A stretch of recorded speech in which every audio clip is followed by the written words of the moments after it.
Please join me in welcoming and thanking new patrons: William Bidlack, Kimberly Bennett, Susan Lemasters, and Karen Croft. All patrons get early commercial-free access to all Sunday and Wednesday episodes. From there, tiers include weekly bonus episodes, immediate access to our entire back catalog of over 1,000 Patreon-exclusive episodes, and logo merch. And for the next few weeks, just as an added thank you, I'll be posting bonus content for all patrons, regardless of the donation level. To see how you can support the show and be rewarded for it, please check out the donation tiers at patreon.com/creepypod. And for those interested, the show followed the tide and is now on thread, @creepypod. At the moment, it's mostly just letting people know what's going on with the surviving interns we have hiding around here somewhere. But who knows what the future will hold. It's got to be better than Twitter, right? Right? No.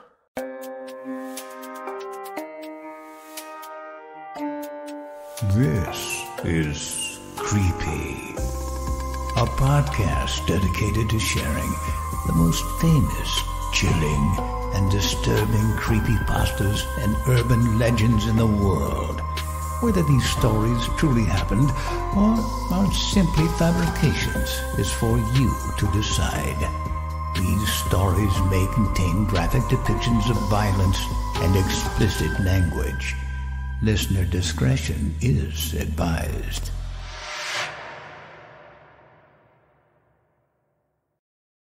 Creepy presents The Great Grey Wolf, written by no one of consequence.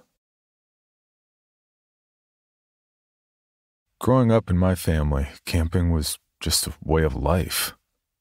I've spent more birthdays in the woods around a campfire than I ever did at a pizza place designed to make kids spend their parents' money. I never resented it. I love the outdoors, even after the horror I went through when I was 14. I'd been in the Scouts for years, went on a camping trip at least once a month. My merit badges covered a wide spectrum of activities and skill sets. The first one I ever got was for fire building. When you're out in the woods, whether it's cold or not, a campfire is a staple of the experience. Sitting around the campfire, watching the flames dance and eat the wood. It's like watching the same TV show over and over, but never getting tired of it. When the fire is going, it becomes the center of camp, the place everyone gathers around. Sometimes we sit in silence, others we chat. On good nights, there are stories told, tales of adventure and horror. My father was an expert storyteller. He had more stories than any other person I knew, and he never told the same one twice. I can still remember the look on his face when he'd be spinning a yarn. He'd look deep into the fire like it was a portal to another world, and the story would come from there. Dad used to say that there was power in words, in the stories he told. And there are some places where that power was very strong. I used to think he was trying to scare us, but it was more than that. Never in my wildest nightmares did I believe he was right. But he was. And that's why my life changed as drastically as it did. During the summer of 1999, when I was between 8th and 9th grade, my troop went on a high-adventure outing to a place in Minnesota. Northern Tier, what we called Canoe Base, is the premier Scout experience for canoeing and winter camping. It borders the land and lakes between Minnesota and Canada, with a wide range of treks for high-adventure fun. 10 days on the water with all your gear and provisions in packs that sit in the middle of 3 canoes, manned by 2 or 3 people each. It takes a long time to train for this kind of experience, requiring a decent amount of stamina to row for hours on end. There's more to it than rowing all day. Sometimes you reach a point where the water isn't enough to get you where you need to go. When this happens, you have to put those incredibly heavy packs on your back and walk through trails in the woods. These hikes are called portages, and they can be as short as 20 yards or as much as 2 miles. Our goal was to map out a journey that took us through short portages, because the long ones will sap all of your stamina. The longest one we had was nearly half a mile, and I can still remember how hard it was carrying a canoe on my shoulders by myself. The main camp was an interesting experience. I grew up in San Antonio, Texas, and this was as far from home as I could get. I was in a place where 80 degrees is considered a heat wave, while I thought of it as a pleasant temperature. They were honest-to-God lumber workers taking down some of the tallest trees I'd ever seen to expand the camp. Or whatever they were doing. I saw log cabins being assembled, for crying out loud. It was a whole new world to me, one I found fascinating. Those 2 days at the main camp were mostly for orientation, familiarizing ourselves with the dangers of the wilderness, getting to know the gear assigned to us, and meeting our guide. Ours was a lovely young woman named Sarah. She was a pretty redhead with an athletic build, flannel shirts, and a red bandana for a sweatband.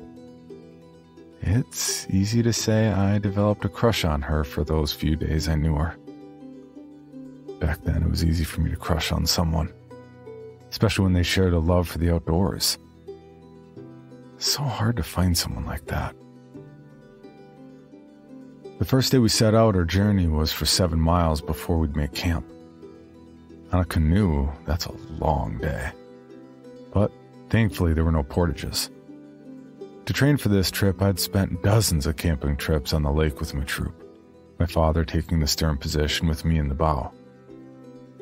The stern directs the canoe while providing forward momentum. The bow is solely for propulsion. I was never one for sports or the gym, but paddling a canoe for hours developed a fair amount of muscle. After an hour, I could feel the burn in my muscles, but I pressed on without complaint. I'll tell you this, the view is well worth the effort. The wilderness is a sight I find difficult to describe to someone that has never seen it. I could go on about all the trees, the clear, cool water, and the existence that looks virtually untouched by civilization. But what does that really tell you? Nothing compared to the reality of it. Anywhere else I'd camped at, you had to boil or purify the water before drinking it. Here, in the middle of a lake, you could dip a cup in the water and drink it as it was. Granted, we didn't do that a lot, but in a pinch, it hit the spot just right. We made camp hours before nightfall. Plenty of time to do what needed doing. Set up tents, gather water, secure the bear rope, fix dinner. Each campsite came complete with a small fire pit that's little more than a grill. The only firewood we could gather was twigs and branches that were already on the ground. No cutting up trees, same as it is in the state parks. I've always thought this was a strange rule since fresh wood from a live tree doesn't burn well. But not everyone knows that. Dry and dead branches burn the best. Dead pine needles and pine cones make great kindling. I always volunteered for firewood detail, which wasn't a surprise to anyone with my love of fire. The first night was rather uneventful. We were too tired for much else than making dinner, eating, and cleaning up. One of the most important things we had to do before turning in for the night was the bear rope. Bears roam free and unchecked in the wilderness, especially in this area. In order to prevent a bear from wandering into camp and tearing the place apart for our food supplies, you have to gather the packs with all smellables, including deodorant, and hang them from a tree. Now, mind you, it doesn't do any good to do this with a tree in the middle of the camp. You need to find a suitable tree a ways from camp. You throw a rope over a high branch, minimum of 15 to 20 feet off the ground, at least 10 feet from the trunk, and hoist the heavy packs into the air. Once you've got them as high as you can, you tie off to another nearby tree.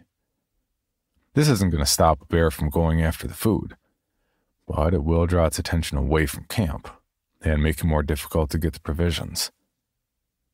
If our food got taken, we'd have been screwed. I'm not much of a morning person, but on camping trips, I'm always the first one up. I can still picture it as clear as day. That first morning, watching the sun come up behind the trees, the clear water stretching out on the lake. So peaceful and tranquil that morning was. Quiet with nothing but the sounds of nature. I stood on the edge of the water where we tied our canoes to shore, far enough that I couldn't hear my father snoring. About 50 yards away was a small island, very dense with trees. Something caught my attention, and it took me a moment to realize what it was. We were told that seeing animals in the early morning was a common thing, so when I got up, I grabbed my binoculars. Without them, I could see the shape, an animal I know all too well. A wolf sat at the edge of the island. But the coloring wasn't what I expected. The wolves I had seen had dark fur, black and brown. This was significantly paler. White on the underside with pale gray on the top. Even gray wolves natural to the area have darker fur on the top. But not this one. I love wolves, but I'd never seen one like this. The binoculars gave me a decent look at it. And this one is big. Bigger than I thought a wolf could be. This also allowed me to see where its gaze was directed. And it was looking right at me. I remember wishing that Sarah was awake so I could ask her about this. Within minutes, I heard light footsteps coming towards me from behind, and she was the only one that could have been that light-footed. I looked away for a second to confirm it was her, and when I looked back to point out the wolf, it was gone. I decided not to say what I'd seen, but asked about the native wolves.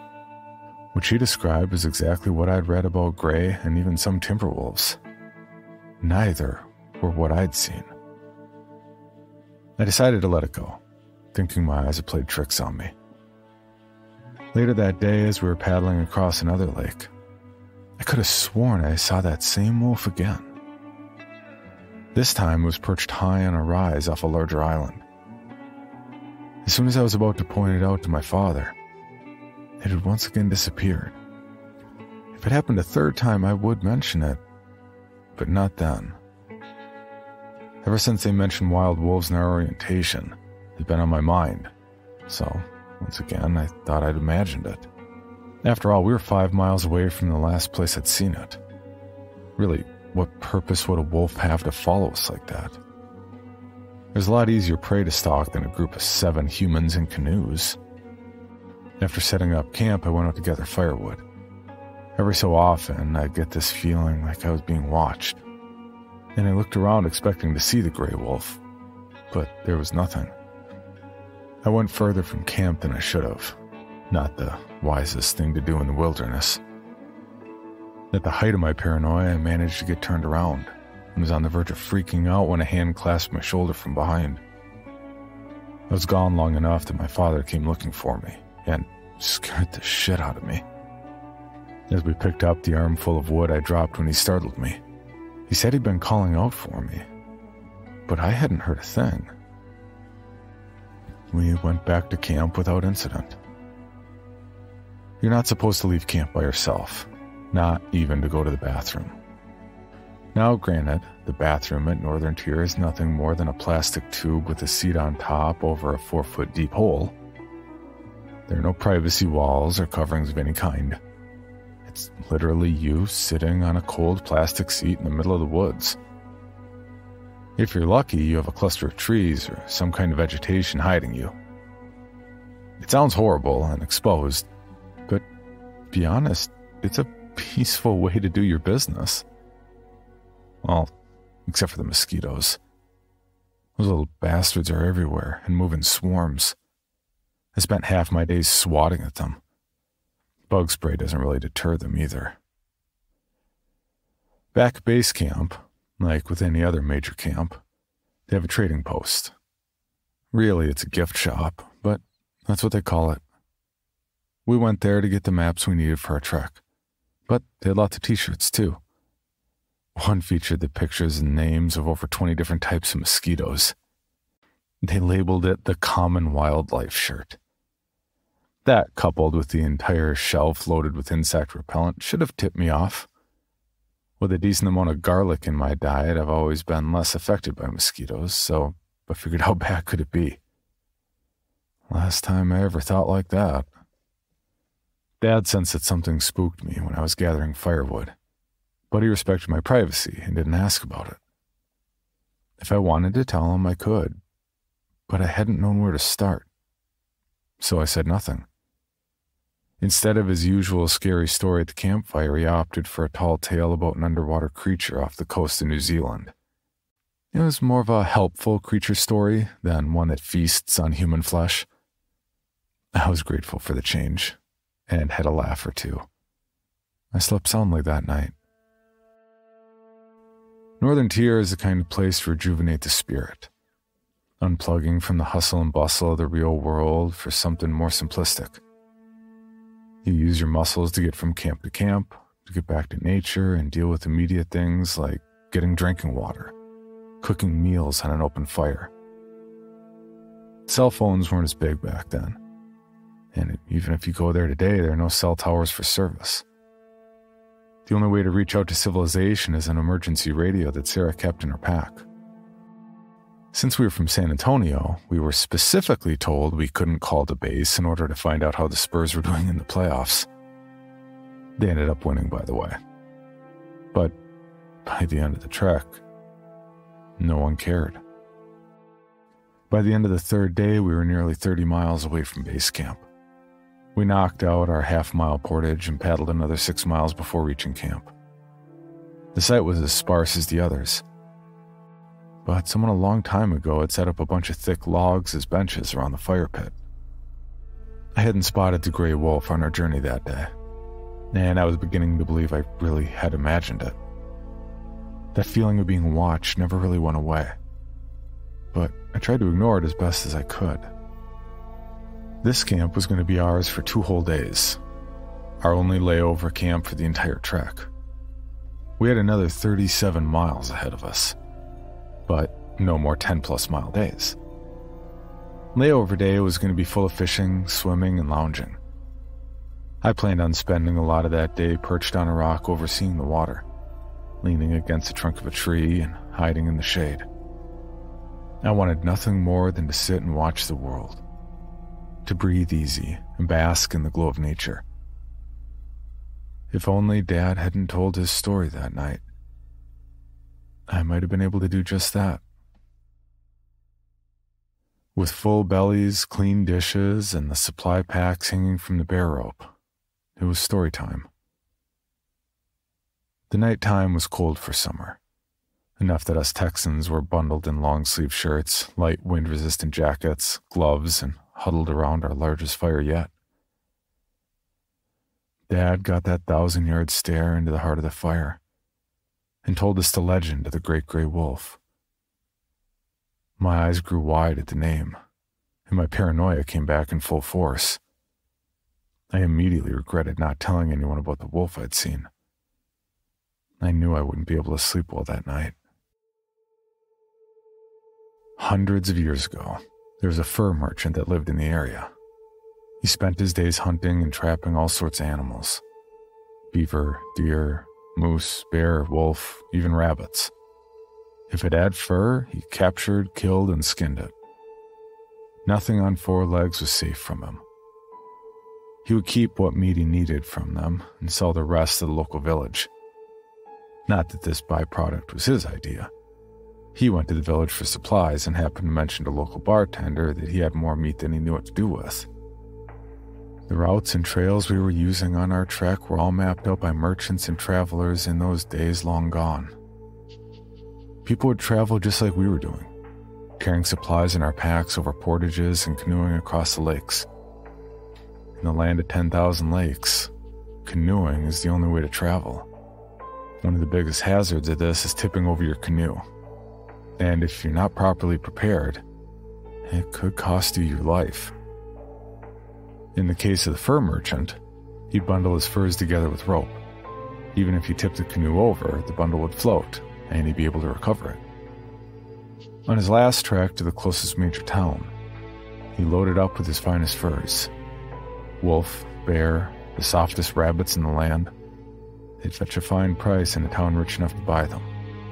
The lesser quality furs are for places much closer to home, with little money to spend.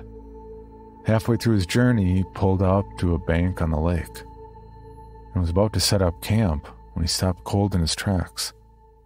Standing in the middle of the clearing he had sought to put his tent, a wolf stood staring at him. This wasn't any ordinary wolf, not like anything he'd seen before. Nearly twice the size of those he'd taken for their pelts, with light gray hair on its back and fur as white as snow on the underside. The wolf stared at him, seeking to punish him. The merchant's habits of setting up dozens of traps would often leave animals wounded in the wilderness for days. They would needlessly suffer before he came along and put them down. With the smaller animals, he dragged them back to his home still alive, string them up, and cut their throat to drain the blood. He liked to watch them struggle, to see the light fade from their eyes. The great gray wolf knew this, and had waited a long time to catch the merchant in his path. You see, the wolf can't just go out and seek those that nature has deemed unworthy. The human population would be whittled down to nothing if that could happen. No. The wolf has to wait for the prey to wander into his path. Weeks after the merchant was due to arrive with his wares, a traveler came across his canoe. It had been crushed, broken apart into kindling. The pelts were rendered down to nothing more than ribbons and tatters. As for the merchant himself, only bits and pieces were ever found, but nothing that could properly identify him. Legend has it, as time had progressed, nature's views on humanity have only grown harsher. It's no longer just those that rape the land, hunt for sport, and poison the earth. They say that if you don't have a respect for nature, and you happen upon the wolf's path, it will be the last thing you see. Travelers from all over have vanished without a trace, taken by the great gray wolf. Dad's story ended with a lesson on respecting nature that chilled me down to my core. I always thought of myself as a nature lover. I've never hunted for sport. The idea of torturing an animal still makes me sick to my stomach. Hell, I don't even litter. As a scout, when we're hiking, camping, or whatever, we pick up trash as we go. There's even something called the Guadalupe River Cleanup, an event we did every year. Basically, you float down the river in rafts with large trash bags and clean up the banks as you go. Sure, they gave us free pizza at the end of it, but we did it for the conservation. Only a little bit for the pizza. I wasn't a tree hugger, but I certainly wasn't a polluter either. So why the hell was the great gray wolf after me?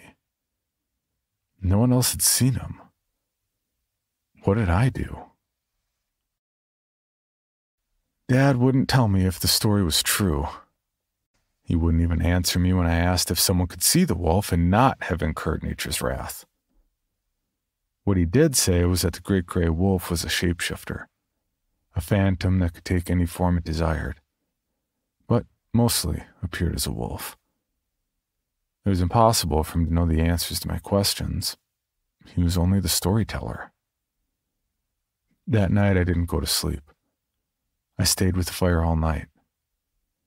Nature couldn't be mad at me for the fire. I made sure to keep it small enough that it wouldn't get out of control and cause a forest fire. In orientation, they told us that picking up dead branches and using them as firewood was part of conservation, the opposite of destruction. This was back in a time when Smokey the Bear was on TV and billboards telling us only we could prevent forest fires. These days, ecologists are actually blaming his slogan for helping all the worst wildfires over the last decade. But that's a different matter.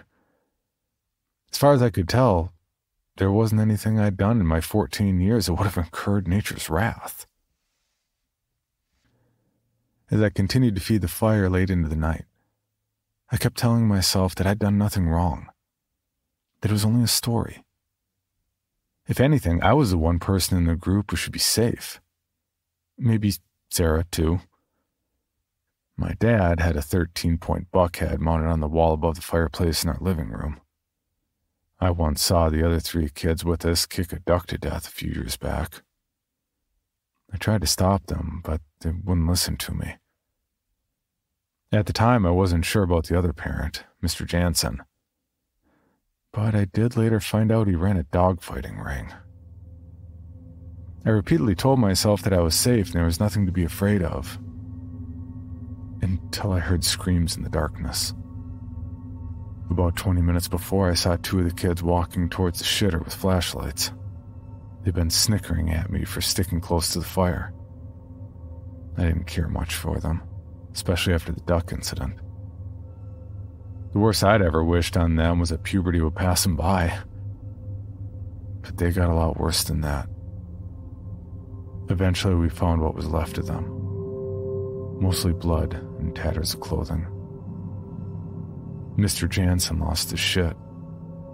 One of the kids was his.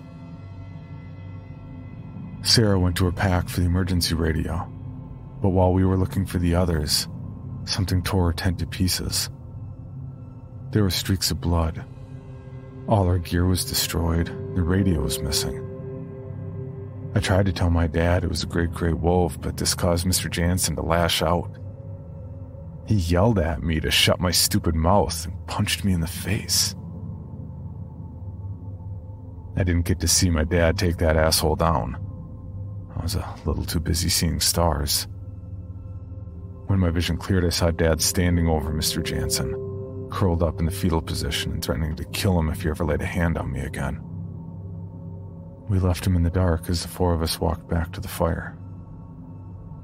Dad and Sarah were going over our options when Mr. Jansen made it back to the light.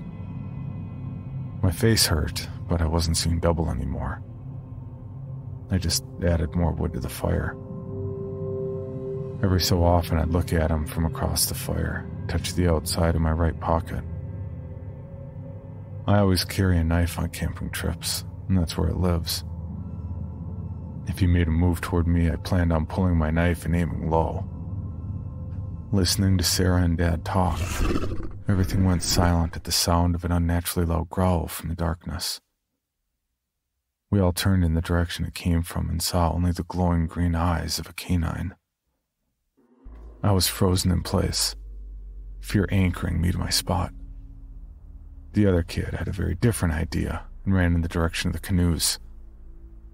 It is possible to use a canoe by yourself, but it takes a lot of effort. This dipshit had spent the whole trip sitting in the middle of a canoe, no paddle, and did as little as possible during portages. If he made it to the canoes, he wouldn't get far. I never saw the movement, but the glowing eyes were suddenly gone. We could hear whatever it was move in the darkness, incredibly fast.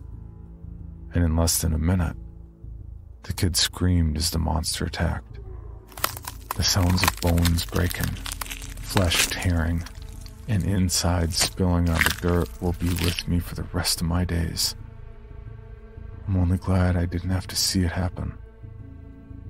I'd still be in therapy if I had. The adults believed the firelight seemed to be the only thing keeping the monster from rushing us. It stuck to the darkness, and if we waited it out, we could make it to the canoes at daybreak and get the hell out of there. Sounded like a good plan, but there was just one problem. I'd seen the gray wolf in daylight, twice. My chance to mention this was lost when the growling came back. Mr. Jansen grabbed the largest branch in my firewood pile and lit the end with dead leaves on fire. The improvised torch lit up the path towards the canoes, and what I saw was something straight from a horror movie. At least 7 feet tall, it was a heavily muscled, humanoid gray wolf. Mr. Jansen swung the fire at it, and it did cower back, but only briefly. As it moved forward, That fucking asshole used his free hand to push my dad toward the beast. It caught him in its grasp easily and threw him over our heads. I heard it before I saw. He was impaled on a broken tree branch several feet above my head. Before I could think, I pulled my knife and slashed Mr. Jansen in the back of the leg. The cut wasn't as deep as I'd hoped, and he kicked back at me before running. I missed what happened to Sarah. She was on the ground with a set of slash marks on her back, and she was unconscious. The humanoid wolf turned away from her still form and ran after Mr. Jansen. I watched as he tossed the torch behind him and used the seconds it bought him to get into a canoe. The wolf went around the torch and leapt into the air. Before touching the water, I saw its shape change, but couldn't make out what it became before completely submerging. I still have trouble remembering this next part thanks to the kick Mr. Jansen gave me. I hadn't realized at the time how hard I'd hit my head on a rock, but I was bleeding. Mr. Jansen made it a few yards before the water surrounding the canoe began to thrash about. The canoe began to crumple from end to end like a soda can being crushed. He got caught on a rung in the middle of the canoe and failed to bail before his lower half was squished. Somehow he managed to remain conscious as the crumpled mass began to sink into the water, and he screamed like a bitch to his watery grave. My vision began to blur as the wolf emerged from the water and walked toward me. I still had my knife in my hand, and I took a pitiful swipe at it only to get a slash mark on the back of my arm, knocking the blade from my hand. My world became black, and the last thing I thought, what a lousy last stand. I stirred from my slumber to the sensation of a dog licking my wounds. There's a faint memory of watching the wolf I'd seen twice before licking Sarah's back. But that's all I've got. Another crew found us the morning after the attack and called for help. Sarah and I woke up in a shared room in the local hospital. Our wounds were superficial, but we appeared to have a matching set of scars. The claw marks on her back were much bigger than the slashes on my arm, but virtually identical. My guess? The great gray wolf not only left us alive, but licked our wounds to heal us so we wouldn't die out there. The official story is we were attacked by a pack of wild animals. None of the bodies were ever found, and neither Sarah nor I told anyone the truth. It's been over 20 years, and I still don't think anyone would believe me. For your bonus episode, Creepy presents Lingering Justice, written by Charlotte Platt and narrated by Megan McDuffie.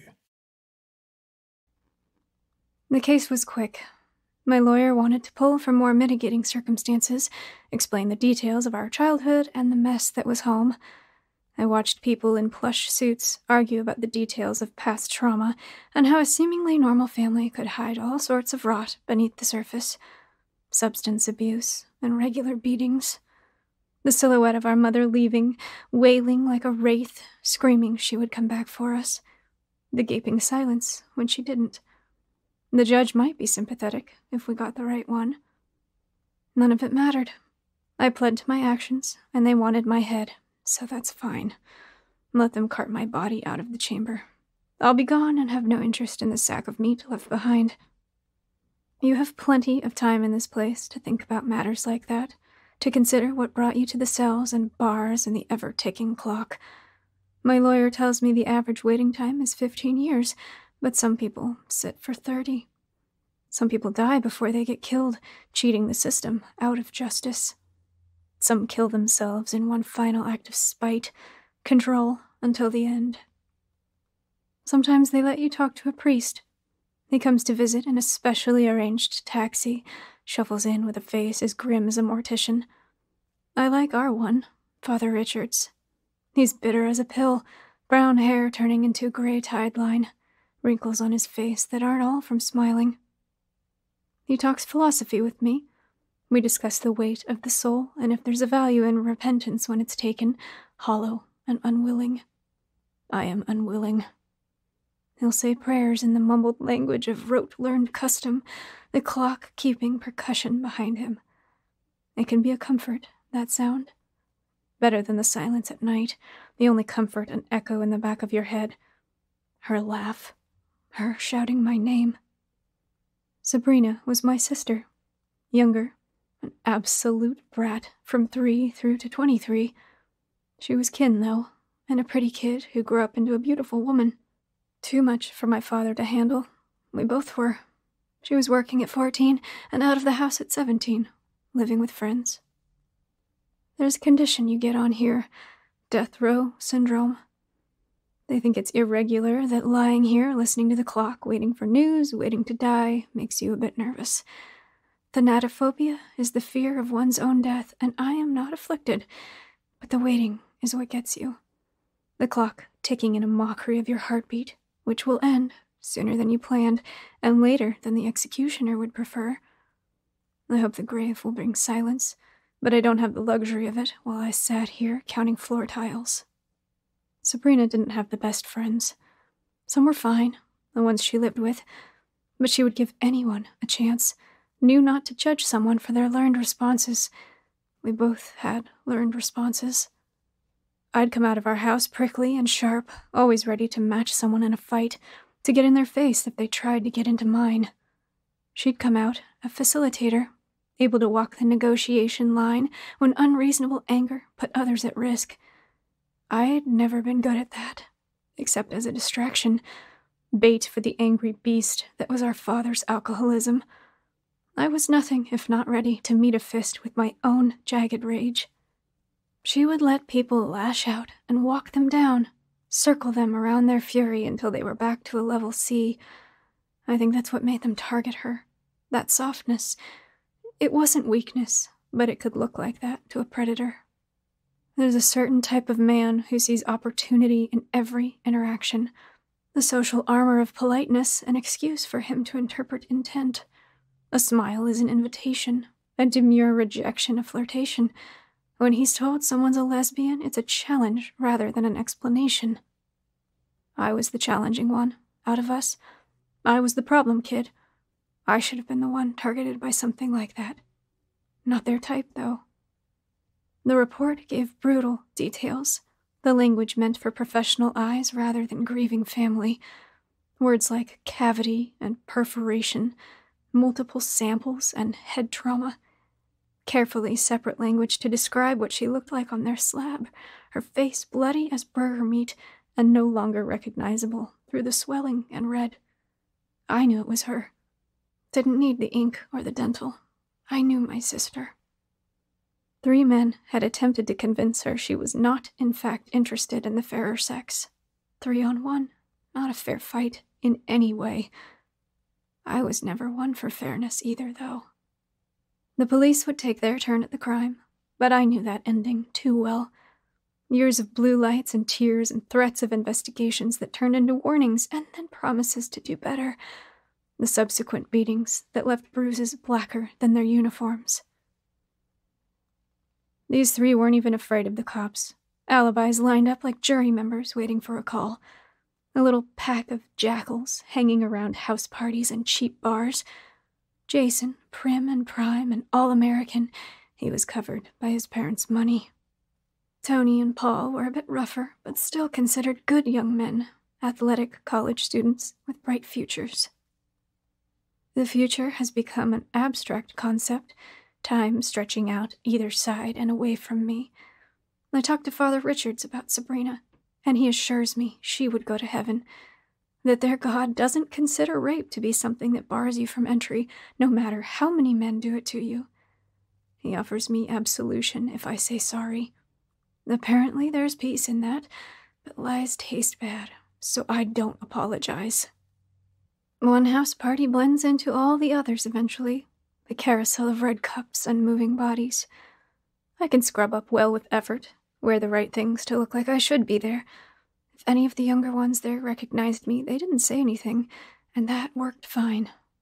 None of her friends were there anyway, still wrapped in the fog of their grief. Mine had crystallized into a sharp blade, blood-hungry and keen. I drank and made a show of acting drunk, stumbling as I went outside for a smoke. Being raised with alcohol makes that easy. Blending, bending, going along with the story being spun. Of course it's just orange juice. Of course it was the cupboard that clipped your cheek. They found me outside, propped up beside the back railings, joint in my hand and head back. I could only look at the night sky. I missed that. Stars.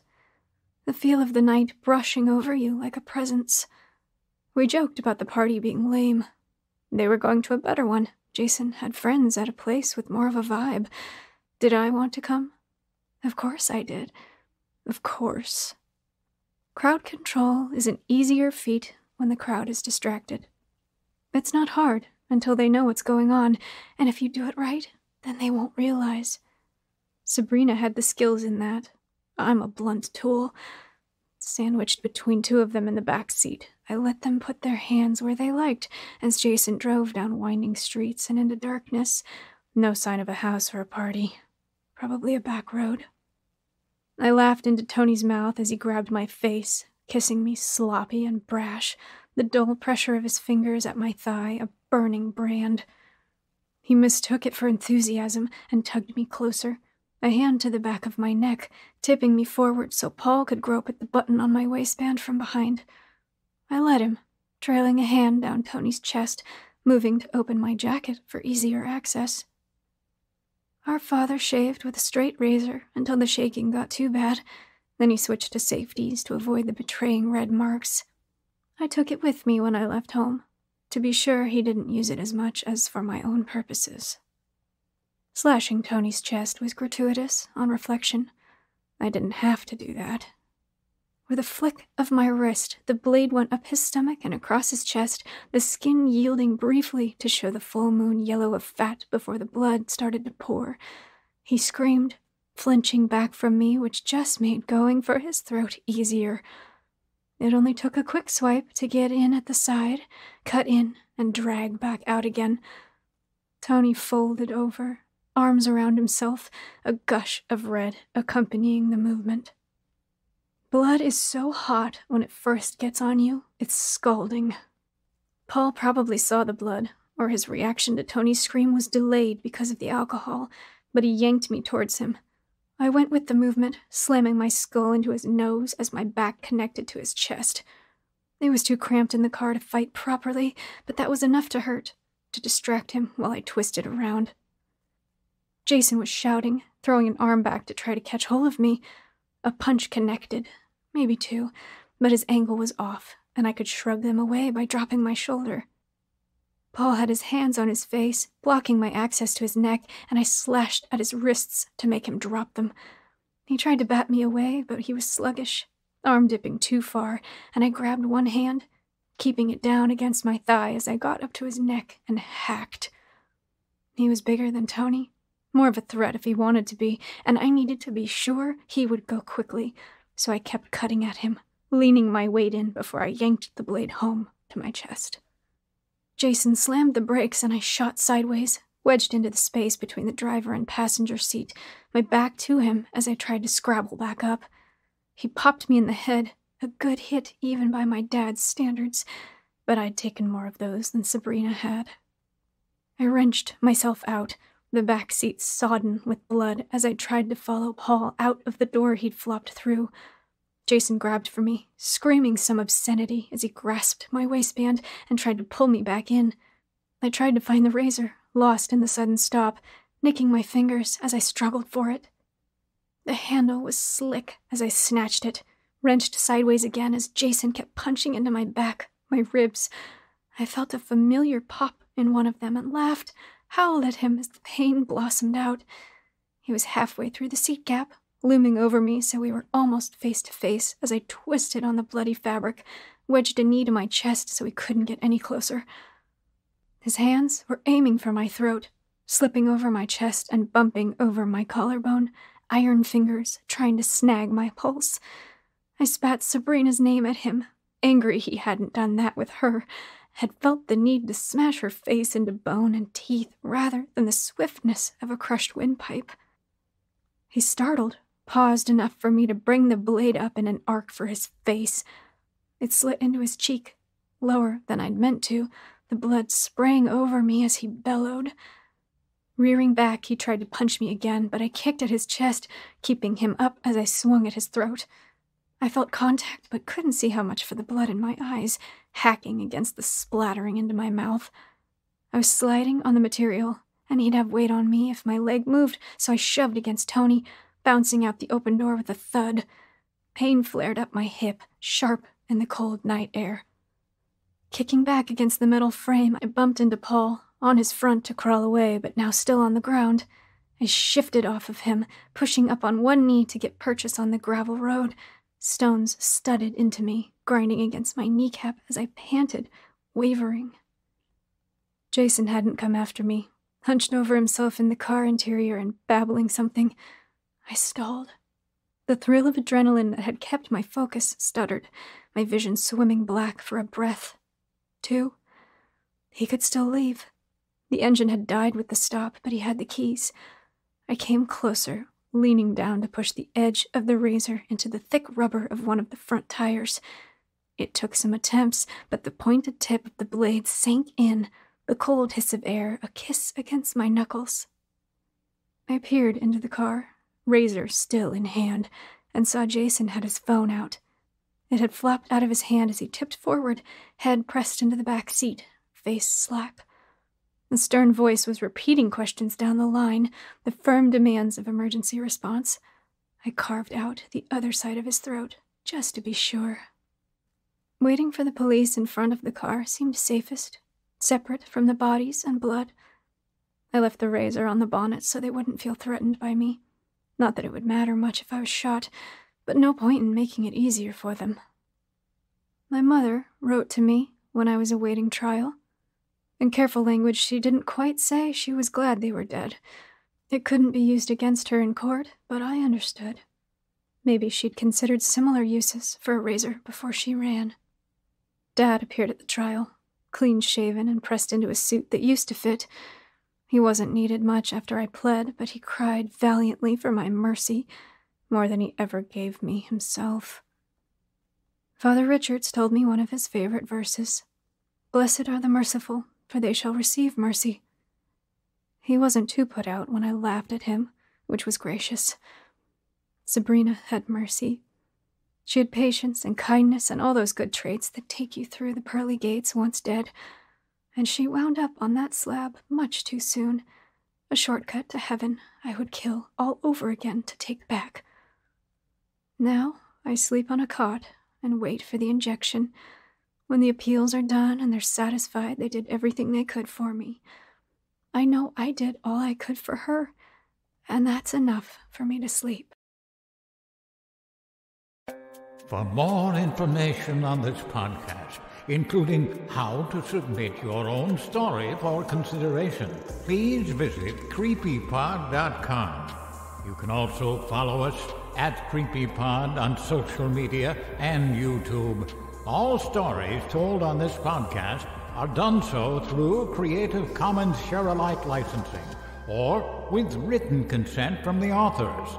No portion of this podcast may be rebroadcast or otherwise distributed without the express written consent of the Creepy Podcast production team and the story's author.